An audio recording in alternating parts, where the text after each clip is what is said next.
Boom!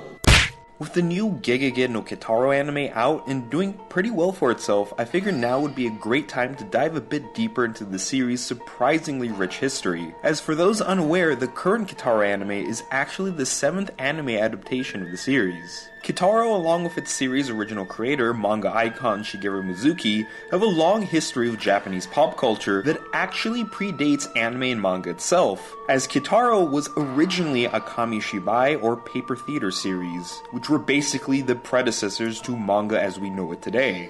Over time, Kitaro eventually made his way to the manga scene in the 60s with Hakaba or Graveyard Kitaro, which was deemed a little too dark and weird for children, which eventually led to the next Kitaro manga being more widely known as the Hakaba no Kitaro series, which focused less on spooky misadventures and more of Kitaro's interactions with both yokai and humans. This version of Kitaro became a hit in Japan, and since then has spawned various animes, movies, games, really you name it, making it one of the most popular franchises in Japan, and left quite a big cultural impact, as Kitaro was one of the first series to utilize the various myths and legends of yokai into a series, which obviously is widely used to this day, and explains why there was a crossover with Yokai Watch. While Hakaba was a massive success, the original Hakaba series was largely ignored. That was until 2008, when Toei decided it was time for the original Kitaro to make a comeback.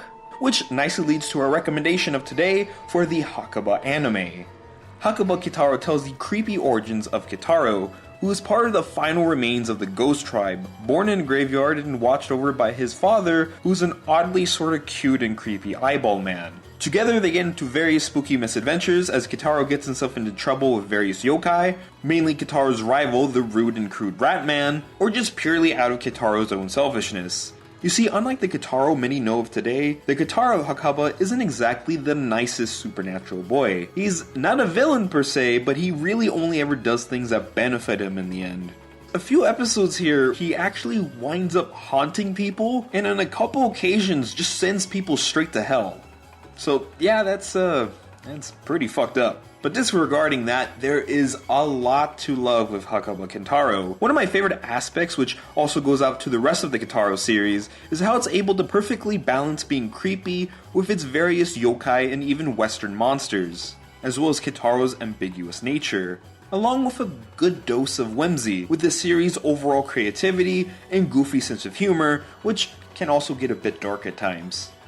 Another aspect I love, as well as one of the more eye-grabbing here, is the art on display. Rather than going for a cleaner modern look, Hakaba Kitaro sticks with its roots and follows more closely to Shigeru's original style, which, by the way, looking at a lot of the panels thanks to the 2018 series, I have to say is absolutely phenomenal. And when paired up with the gritty color palette, it helps gives the series a sort of old school kamishibai feel, much in tune with the series' origins, and of course helps it stand out from other Kitaro series, as well as most anime in general. Speaking of which, this series is a part of what I like to call Toei's hidden gems. You see, while Toei Animation is more famously known for their long-running action series, Kitaro funnily enough being one of them in other incarnations, they do time to time come out with these much smaller series with very interesting styles that are just overall very unique and highly underrated. These series being of the likes of Mononoke, Kuchu Branko, and Kyoso Giga, just to name a few. Before I wrap up here, let me tell you one thing about this series that I guarantee will stick with you, which is the opening song Mononoke Dance by Denki Groove, who many of you probably know by now for doing the Devilman Crybaby opening. Now this song will get stuck in your head, I could practically guarantee it.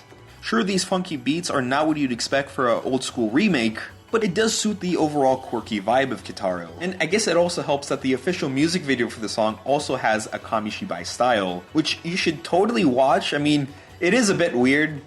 Okay, well, really weird, but really a lot of Denki Groove's music videos are pretty out there. But it is a joy to watch. Overall, give Hakaba Kitaro a watch if you're watching the current Kitaro anime series, and are interested in seeing both the series and characters' darker origins, or if you're into starting yourself off with one of anime's most classic and popular franchises, or just simply in the mood for something short and interesting. And with that, as always, I am Mr.Falconpunch. Be sure to like, comment, subscribe. I hope you enjoyed this video, and I'll see you guys next time. Peace.